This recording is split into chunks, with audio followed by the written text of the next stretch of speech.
On the morning of October 15, 1998, Milbrook County, Georgia, awoke under a sky so clear it felt painted by hand. The air carried that familiar autumn blend of wood smoke and fading leaves, while shafts of sunlight slipped through the towering oaks and pines surrounding the Witmore family's land. From her kitchen window, Sarah Witmore watched her 8-year-old daughter, Emma, sprint across the backyard in pursuit of their golden retriever, Buster. The carefree laughter of her little girl should have been enough to ease her heart, but a quiet unease clung to her like a shadow. "Mom, can we go to the lake today?"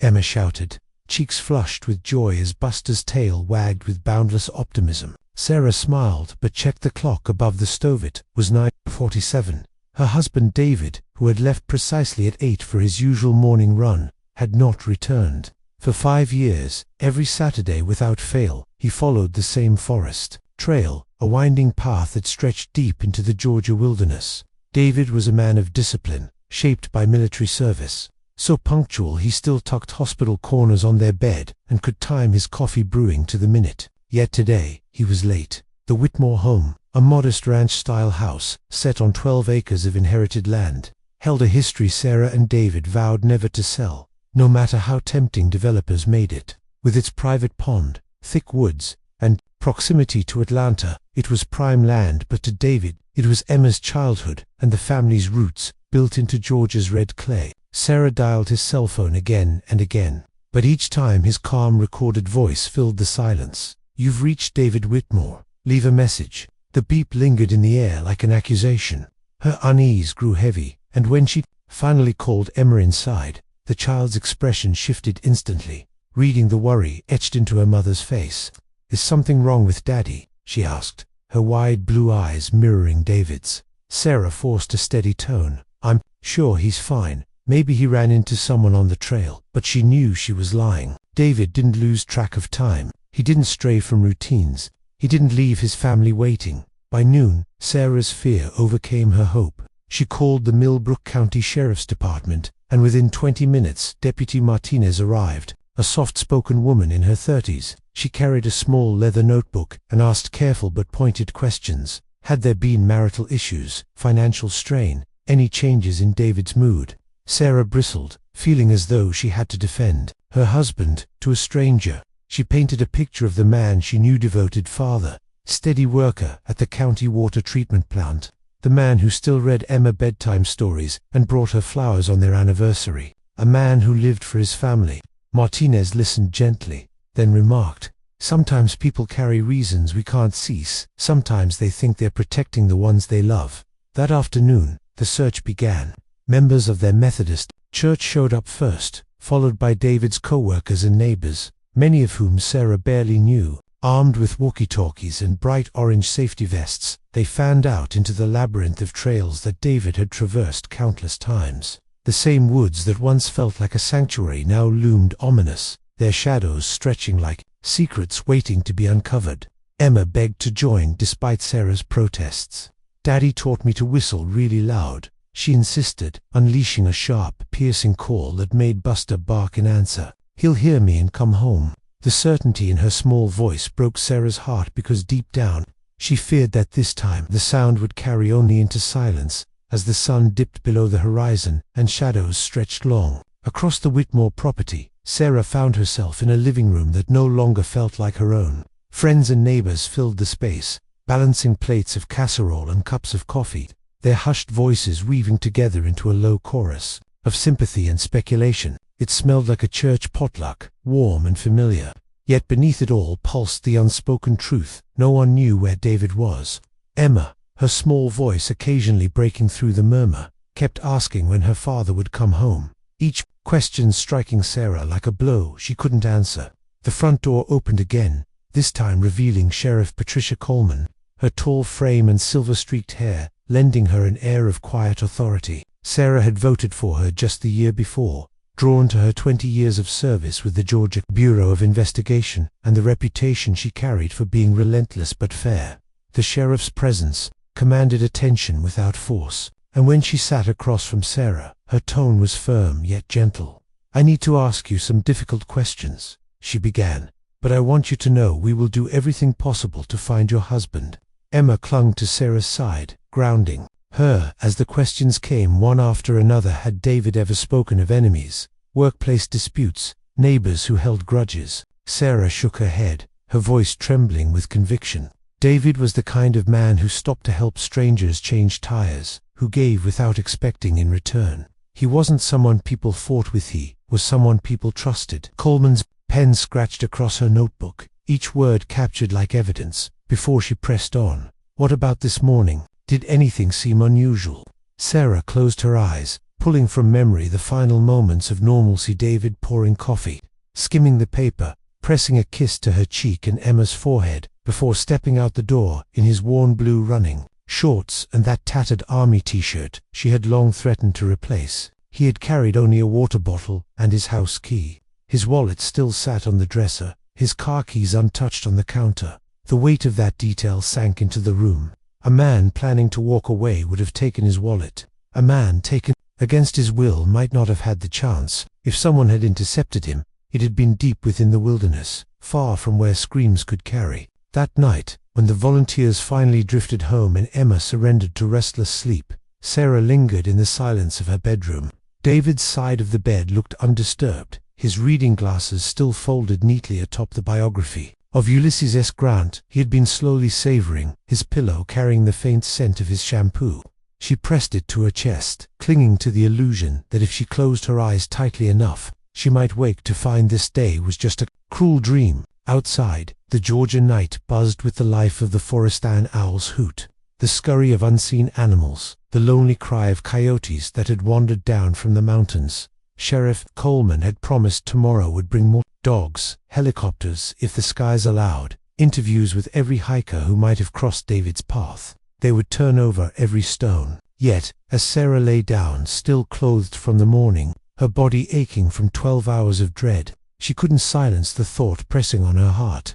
David hadn't simply gotten lost. Not him. He knew those trails like the lines in his palm, the absence of any sign. A dropped bottle, a scrap of fabric, even a broken twig pointed to something intentional, something darker. Just before sleep pulled her under, Sarah heard Emma's small voice drifting from the next room, fragile and heartbreaking in its innocence. When is Daddy coming home?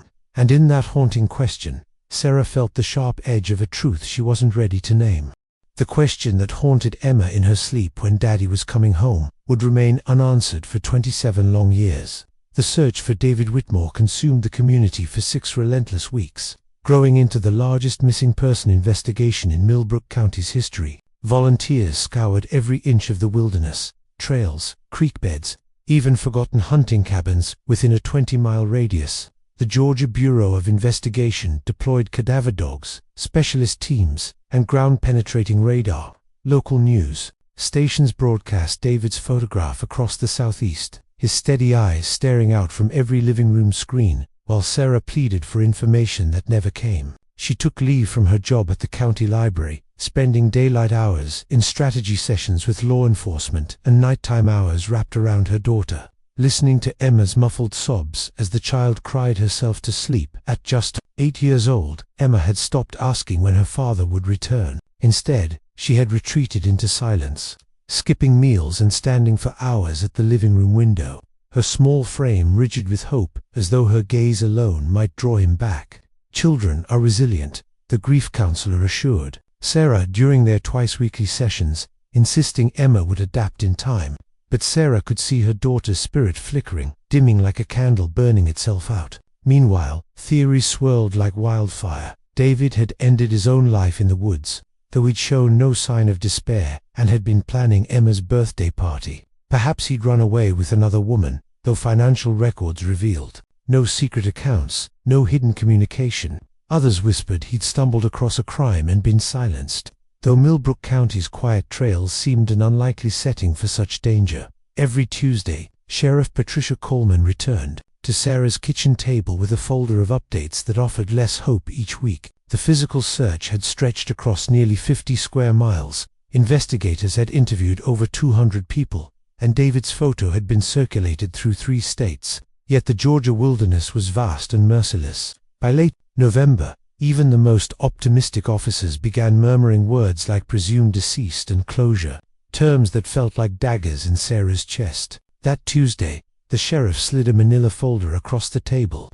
Inside were photographs from the trail David had taken that morning, images marked with evidence flags that led to nothing. No additional footprints beyond David's Nike treads, no snapped branches or disturbed underbrush, no indication another soul had walked that path in days. It's like he just stepped off the trail and disappeared into thin air, Coleman admitted, her frustration breaking through her steady demeanor. Sarah studied the photographs, eyes tracing the dense forest that bordered the path. Thick underbrush and thorny brambles would have snagged clothes, left evidence if anyone had carried a man of David's 6-foot, athletic build through it. What about his water bottle? She asked, clinging to a detail. Coleman shook her head. That's what unsettles me most. If he collapsed, it should be there. If he was attacked, it would have dropped. The fact that it's missing suggests, her voice trailed off, that he walked away voluntarily. Sarah finished, her voice bitter. But even that explanation unraveled under scrutiny. His car still sat in the driveway, his wallet rested untouched on their dresser.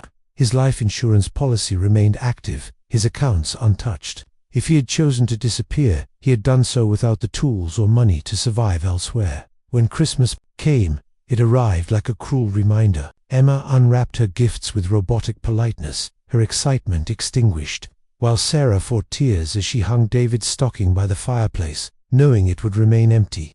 His chair at the dinner table stayed bare, a glaring absence no amount of casserole or kind words could disguise. Friends and family offered platitudes about healing, about finding peace in time. But peace was impossible in a home that still carried his scent, his voice lingering in voicemail messages, and the echo of footsteps that had once been as steady as clockwork and then vanished, leaving nothing but questions.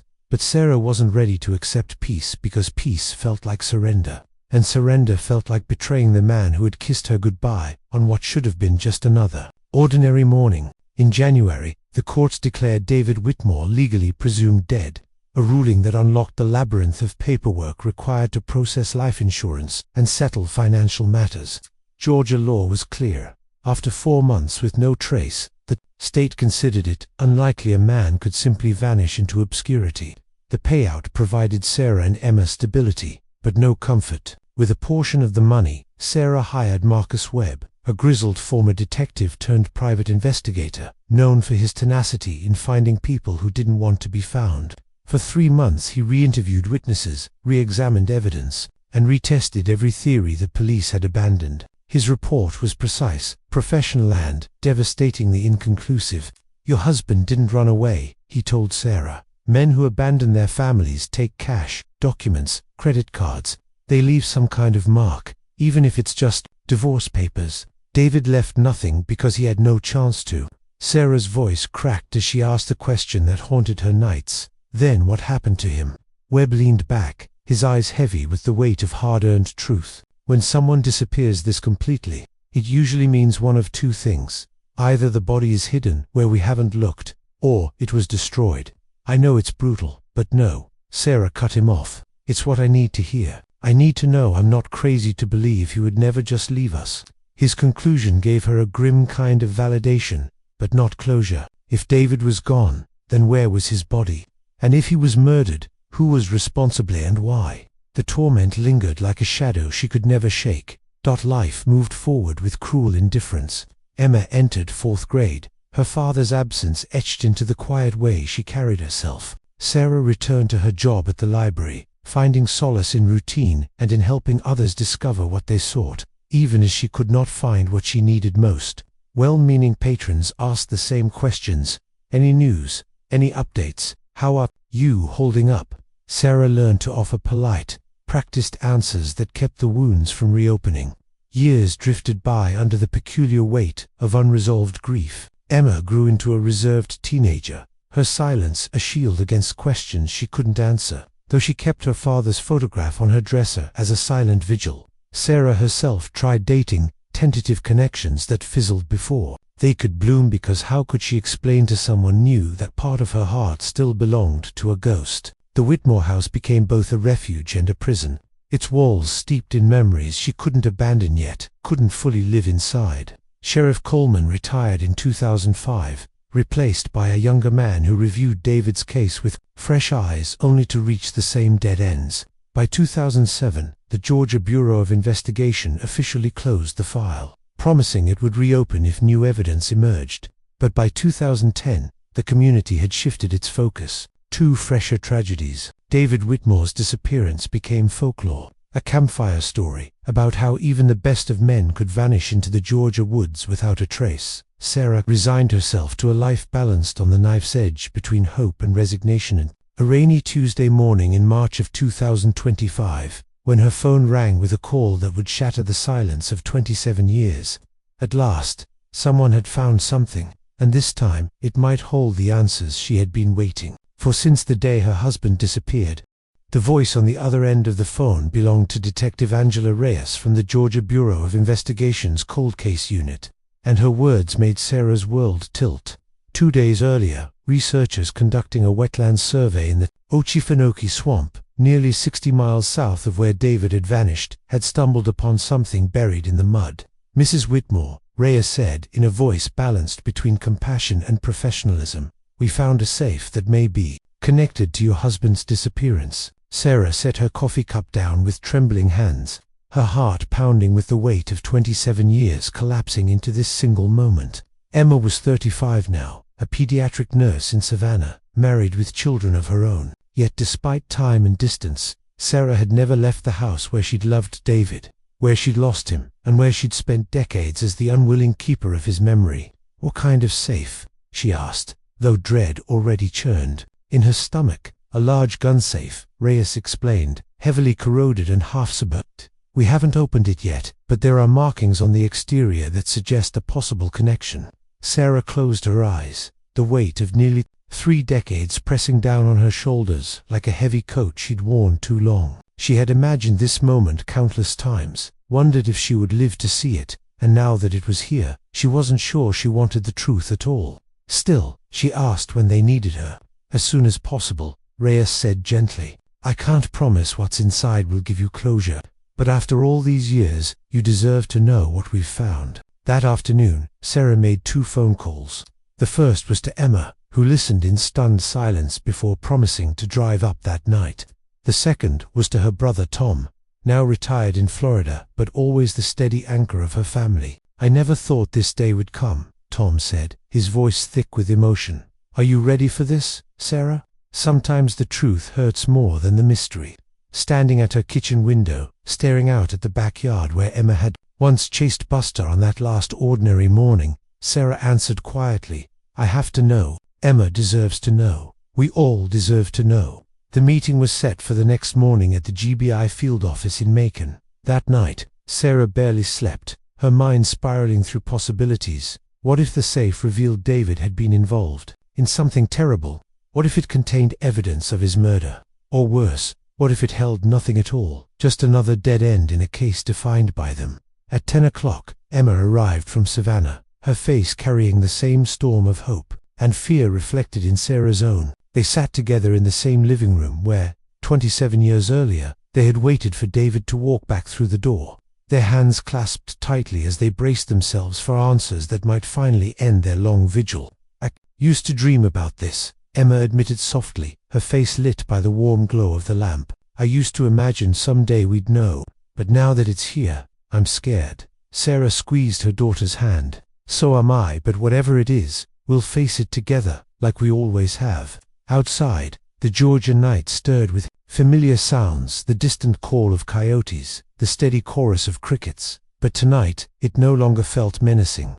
Instead, it was expectant, as if the land itself knew that its secrets, hidden for so long in the dark water and ancient mud of the Okefenokee, were finally ready to surface. The next morning, Sarah and Emma made the 3-hour drive to Macon, passing landscapes transformed by time, subdivisions where there had once been forest, shopping centers where farmland once stretched. Yet beneath the surface of all that change, the past was waiting unchanged, unanswered, and perhaps at last ready to speak. Sarah and Emma drove in near silence, the hum of the tires carrying their unspoken fears down the highway. The Georgia Bureau of Investigation's field office loomed ahead, its sleek glass and concrete exterior radiating authority. Inside the lobby, Detective Angela Reyes greeted them warmly. She was a woman in her 40s, with kind, steady kind of eyes that told you she had delivered devastating news to families more times than she could count, yet never grew numb to it. "Before we go upstairs," she cautioned, "I need to prepare you.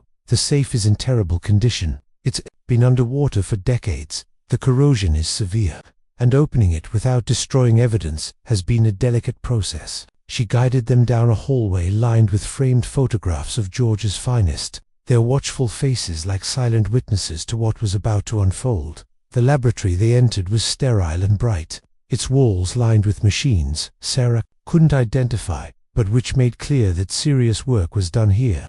At the center, sitting on a metal table, under the glare of mounted lights, was the safe. Larger than she had imagined, nearly the size of a small refrigerator, was mottled with rust and swamp stains, its green paint eaten away by time. Yet through the corrosion, Sarah's breath caught at what she saw. Crudely carved into the door were the letters D.W., followed by the date October 15th, 98, the very morning David had vanished. Emma gripped her mother's arm, her whisper trembling. "Oh God." Reyes gently offered Sarah a chair, her voice soft. "Take your time." Sarah stared at the safe, her pulse racing. Someone had marked it with David's initials and the date of his disappearance, then hidden it in one of the most inaccessible places in Georgia. The implication was as terrifying as it was surreal. "How long do you think it's been there?" Sarah managed to ask. "Corrosion suggests at least 15 to 20 years, Reyes answered. "The Okefenokee's acidic water eats through metal quickly, but it preserves organic material remarkably well. If there's anything inside," she didn't need to finish. Sarah already understood this. Safe could be her husband's tomb. A technician approached with a precision cutting tool, warning them of sparks and smoke. For nearly an hour, Sarah and Emma stood behind a protective barrier, their hands locked together in a grip so tight Sarah's knuckles ached. Sparks showered the lab in bursts of orange, the smell of burning metal filling the air. It felt like 27 years of silence were being split open with every shriek of the cutter's blade. Finally, with a jarring thud, the door collapsed forward, and the room fell into an almost sacred hush. Detective Reyes and the technician peered inside, flashlights sweeping the darkness. Their faces betrayed emotions. Sarah couldn't yet see surprise, confusion, and something that looked almost like disappointment. "Mrs. Witmore," Reyes said at last, "you need to see this." Sarah and Emma approached cautiously, bracing for the worst. But the safe did not hold bones or evidence of violence. Instead, it contained something far stranger: stacks of waterproof containers, each sealed and neatly labeled with dates spanning from 1995 to 1998. Within them were documents, photographs, surveillance cameras, recording devices, and notebooks filled with pages of meticulous handwriting. Sarah's breath caught in her throat. She knew that handwriting instantly. It was David's. These weren't random artifacts. They were his records, his secrets, his life preserved in careful detail. And suddenly, the mystery of David's disappearance seemed more complicated than she had ever imagined. The voice on the line belonged to Detective Angela Reyes of the Georgia Bureau of Investigation's Cold Case Unit, and the moment she spoke, Sarah felt the floor of her world tilt.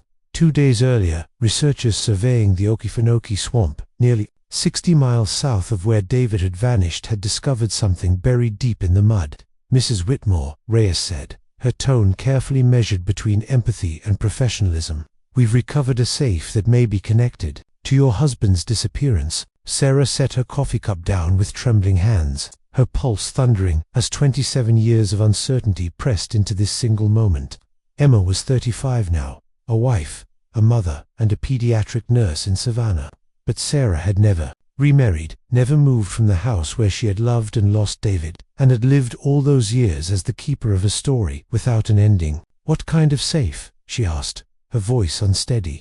Reyes explained it was a large gun safe, corroded and half submerged, with markings on the exterior that might link it to David.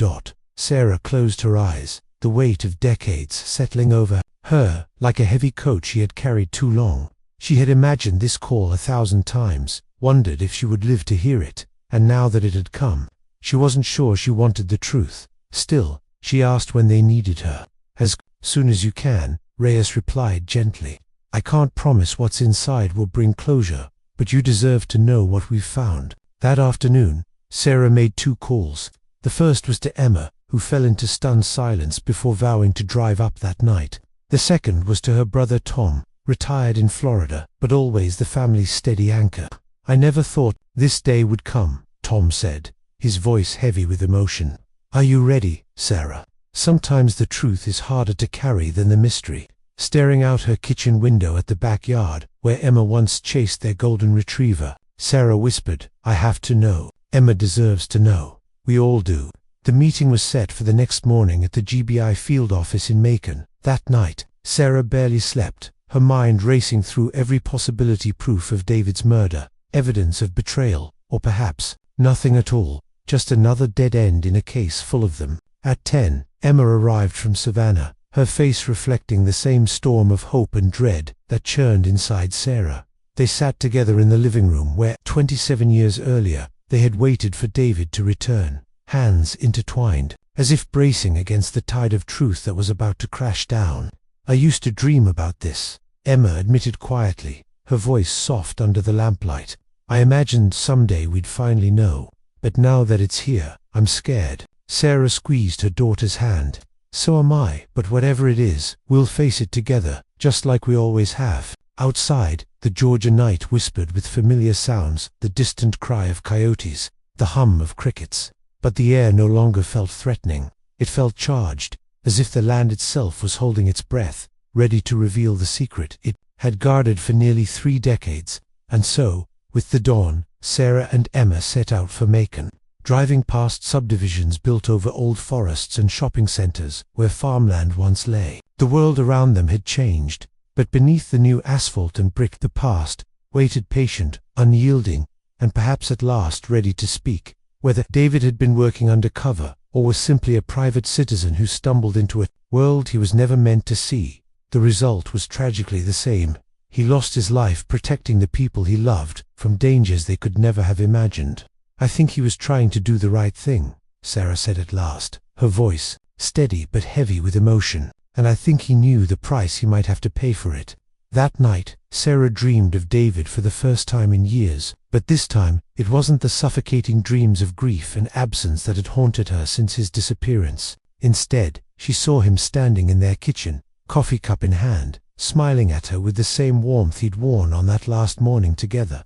"Thank you for finding me," he said in the dream. "Thank you for never giving up." When Sarah awoke, sunlight streamed through her windows, and for the first time in 27 years, she felt something she had nearly forgotten: hope. Not the fragile hope that he might walk through the door again, but hope that justice would be served, that the questions that had tormented her family for nearly 3 decades would finally be answered, and that David's sacrifice had not been in vain.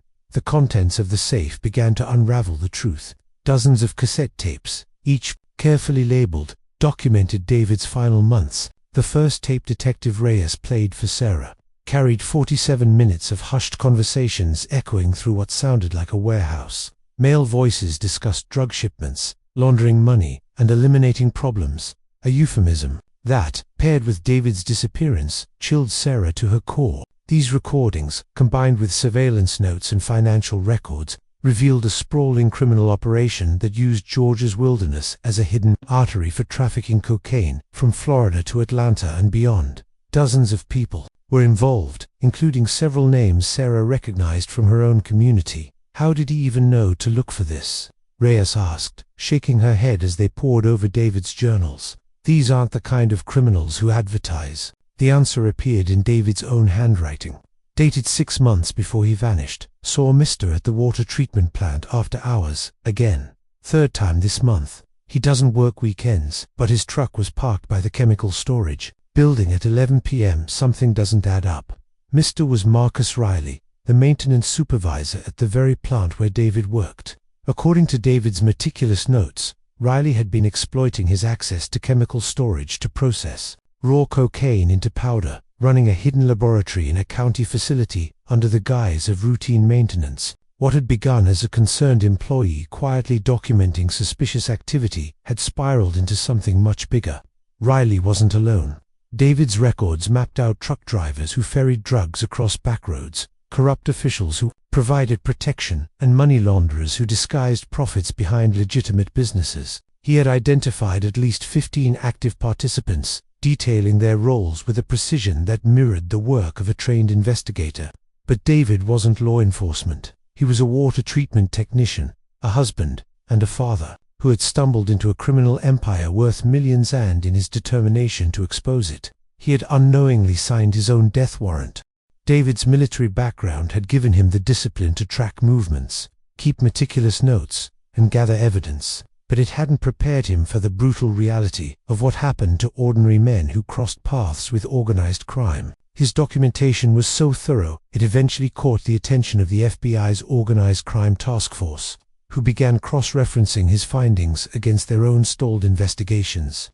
To their astonishment, several of the names in David's notebooks matched active suspects already on their radar, and his secret recordings could breathe new life into cases that had languished for years without reliable witnesses. "Your husband was essentially working as an unpaid federal informant," explained Agent Patricia Hawkins during a briefing at the GBI field office. "The quality of his work is extraordinary. If he'd lived to testify, this network might have been dismantled decades ago." The bitter irony was not lost on Sarah. David had died precisely because he had been too good at uncovering the truth. Had he been careless or vague, he might have been dismissed as a paranoid employee. Instead, his soldier's precision created a body of evidence so compelling that it marked him as a mortal threat to ruthless people who killed to protect their profits.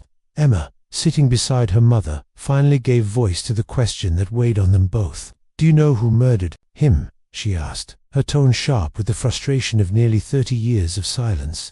Hawkins answered carefully. Strong suspects had been identified, with Marcus Riley, the water plant supervisor, at the heart of David's early suspicions, emerging as the likeliest culprit. But Riley had died of cancer in 2003, taking his secrets to the grave. Still, David's evidence provided investigators with a roadmap of Riley's associates, many of whom were still alive and vulnerable to prosecution. Federal agents soon arrested James Crawford, a truck driver who had transported drugs for the network. At his home in Valdosta, under interrogation, Crawford admitted he knew someone at the plant had been taking photographs and asking too many questions. He revealed that Riley had been rattled in the weeks before David's disappearance, talking about shutting down operations or moving them entirely. But, Crawford added, there was too much money, too many people depending on it. The closest he came to admitting David's fate was a chilling aside. Riley had taken care of things, and sometimes problems got lost in the swamp where nobody ever found them. With nearly 500,000 acres of dark water, shifting islands, and dense cypress wilderness, the Okefenokee Swamp was a graveyard where evidence could vanish forever. Yet, Sarah found herself less concerned with whether David's remains were ever recovered. What mattered now was that his painstaking work was being used to finish what he started. Federal prosecutors filed charges against 12 members of the network, ranging from conspiracy to murder to large-scale money laundering. David's tapes, notes, and photographs formed the backbone of the case, turning his sacrifice into the very weapon that dismantled the empire responsible for his death. Sitting with Emma in their attorney's office as they reviewed civil suits against the estates of deceased conspirators, Sarah whispered, "He did it. He brought them down, even though it cost him his life." The financial settlements that followed could never replace 27 years of loss, but they symbolized something David had always wanted: acknowledgement, accountability, and protection for others. More importantly, his courage had dismantled a criminal machine that had claimed countless lives, sparing future families the grief his own had carried for nearly 3 decades. Sarah had believed that uncovering the truth about David's fate would finally grant her peace, but instead it opened a tangle of emotions she hadn't anticipated. The man she had known was honest to a fault, incapable of keeping even the smallest secret. Yet now she was faced with evidence of an entirely separate life, a hidden investigation conducted in silence while he smiled across the dinner table and tucked Emma into bed. Sitting in her therapist's office, she asked the question that gnawed at her heart. Were there signs I should have noticed? Was I blind to what he was doing?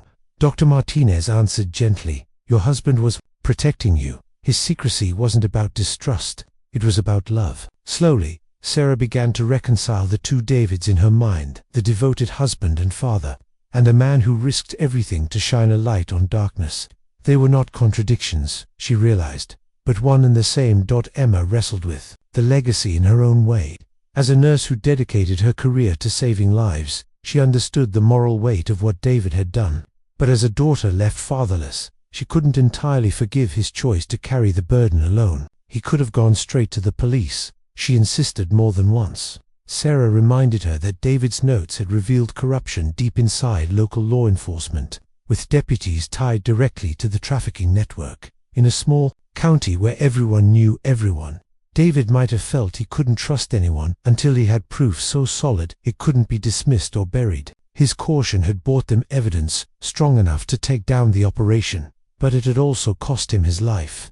18 months after the safe was discovered, the trials began. Courtrooms packed with reporters and national headlines brought attention to a conspiracy that had poisoned southeastern Georgia for decades. Sarah testified about the man David had been, about the hole his disappearance carved into their lives. Emma spoke of growing up under a shadow, never knowing if her father had died or walked away. The defendants, many of them once businessmen, officials, and community leaders, sat exposed as criminals who had hidden in plain sight. Convictions followed, each one a victory not just for David's memory but for the belief that justice could prevail, even when delayed by decades. When Marcus Riley Jr., son of the man long suspected of orchestrating David's death, was sentenced to 15 years in prison, he stood and addressed Sarah directly. "I'm sorry for what happened to Mr. Witmore," he said, his voice shaking. "He was trying to do the right thing, and my father was terrified of losing everything. It doesn't excuse what happened, but I want you to know, husband died for something that mattered." The words pierced through 27 years of silence. They didn't erase the grief, but they gave it shape, turning sorrow into a quiet pride. The final chapter of David Witmore's story didn't begin with his disappearance, but with its resolution. After nearly 3 decades, Sarah chose to sell the house in Milbrook County, the home that had been both her fortress and her prison. As she closed its doors for the last time, she carried with her not just grief, but pride in the man who had loved her enough to risk everything, and faith that his sacrifice had made their world a little safer than the one he left behind. The new owners of the Milbrook house were a young couple with children, ready to fill its rooms with laughter and fresh memories, free from the shadows that had lingered there for nearly 3 decades. Packing David's belongings was an act Sarah once thought impossible. His reading glasses, the coffee mug that had always sat on the counter, the Civil War histories lined neatly on the shelf. For years they had remained untouched, as though he might walk through the door and need them again. Now, with Emma's help, they were carefully wrapped, some destined for storage, others for new hands. When Emma lifted the box of surveillance, photos and notebooks, the very records that had brought justice, she asked softly, "What do you want to do with these?" Sarah thought for a long moment before answering. "They belong in the County Historical Society. People should know that sometimes ordinary men do extraordinary things, even when the cost is unbearable." David's case was officially closed as a homicide, though his body was never recovered from the vast wilderness that likely concealed it. Strangely, Sarah found comfort in that. His true memorial was not a grave, but the convictions won through his evidence, and the knowledge that his sacrifice had broken apart a network of predators. She moved to Savannah soon after, settling into a quiet house, shaded by oak trees draped in Spanish moss, the scent of salt water in the air instead of pine. It was a gentler place to remember him, without the constant ache of proximity to the woods that had swallowed him. On quiet evenings, she would sit on her porch and think back to October 15th, 1998, the last time she'd kissed David goodbye. She no longer tortured herself with questions of what had happened afterwards. She knew now he had been murdered by men who mistook his love for weakness, but in truth, he had been stronger and wiser than they ever realized, leaving behind evidence hidden in a swamp that would outlast them all. That rusted safe had been his final act of protection, his last message of love. Every Sunday, Emma brought her children to Sarah's garden. The little ones knew their grandfather's story, not in tragic detail, but in the gentler truths of bedtime stories, read in funny voices, and a father who had once taught their mother to whistle so loud it echoed across the yard. To them, he was a hero who had caught bad people, and that was enough. One afternoon, as they watched the children chasing butterflies, Emma asked, "Do you miss him less now that you know?" Sarah smiled faintly. "I don't miss him less, but I worry less. For 27 years, I wondered if he was suffering, if he was lost and couldn't find his way home. Now I know his suffering ended quickly, and that he spent his last months trying to protect others. That brings me peace." When the anniversary of David's disappearance came, Sarah drove back to Milbrook County and placed flowers on the memorial bench the city had dedicated to him. Its inscription was simple: David Witmore, 1959 to 1998. He died protecting his community. It wasn't the whole story, but it was enough. Enough to honor a man who had faced evil and refused to look away, even at the ultimate cost. After nearly 3 decades of questions, the mystery had resolved, not in his return, but in the truth that had endured across the years. David Witmore had finally come home, not in body, but in the love and truth he had left behind. And for Sarah, that truth was worth the wait.